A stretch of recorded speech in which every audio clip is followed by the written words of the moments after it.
1 kilometer. Kamusta mga guys? Let's go, takbo na tayo. Follow nga ako. Count ko. Follow niyo ako. Saan tayo pupunta? Sa Boardwalk. yeah, sa boardwalk na kami. Mag-jog walk kami papuntang Fountain pabalik. Tara mga guys, mabilis lang to, samahan nyo kami. Pagkasama mga kids, isa ito sa magandang lugar para mag-jogging. Dito yan sa Seafront, Subic Bay. Marami rin nagtatanong kung gaano kalayo ang flagpole to Fountain Balikan. Tara, umpisa na natin para masagot natin yan. Slow jogging lang ha. Pag napagod, lakad lang. Pinaalalahanan ko rin ng mga kids na wag ma-excite at mag-conserve ng energy para sa pabalik. Mga guys, tips lang para sa mga beginner. Sa running ay hindi agad speed ang pinag-aaralan, kundi ang disiplina kung paano mo i-manage ang energy mo hanggang matapos mo ang tinatakbo mo. Tulad dyan mga guys, pinag-uusapan na namin kung saan kami kakain pagkatapos.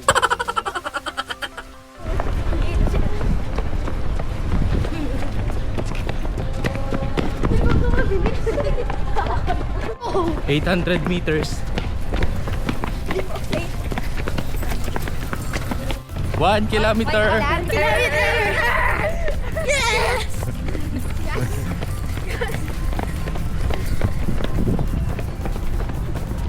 After ng 1 kilometer mga guys, walk muna kami. Walk. My foot is kind of broken. Besay, ano, kaya pa? Hey, ay layo pa kami. Shout out na rin kay Sir Allen ng Video Cash Hub. Ingat po. Malapit na kami sa Fountain. 1.31 kilometers. Fountain. Nice. Nangangalahati na kami sa aming ruta. Kaya pala nagmamadali na si Marcus kung may balak gawin. Yes. Lang, ikaw ako, Mark. After 10 seconds, go na ulit kami. Start na ulit. And Natapilok ako. injured na si Josai. Injured na rin si Marcus. Na-injured daw, parang si Moses Moody. Mga injury kaya walking na lang pare-parehas. Ayun yung dalawa oh. Yes, ako si Anthony Davis, lagi injured. 2 kilometers. Highly recommended talaga dito mag-run mga guys, lalo na kasama ang family. Paano naman kasi ang ganda ng ambience. Lalo na sa part na to mga guys, ini-improve na talaga nila. Kaya pag pumunta kayo dito mga guys, samahan nyo na rin ng running o kaya ng walking para sulit. Ayun mga guys, nakaka-motivate din talaga mag-run dito kasi marami rin nag-run. 2.70 kilometers.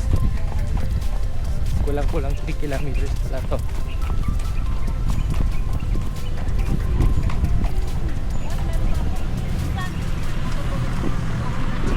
Si Ate Brielle na una na. Tapos yung mga kids nandun sa likod. Mga guys, takbo na rin kayo.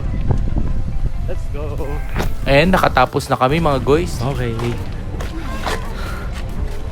Umabot din sa 2.85 kilometers mga guys. Kulang-kulang 3 kilometers. Hanggang sa muli mga guys. Let's go. Takbo na tayo. Bye guys, takbo na din daw kayo.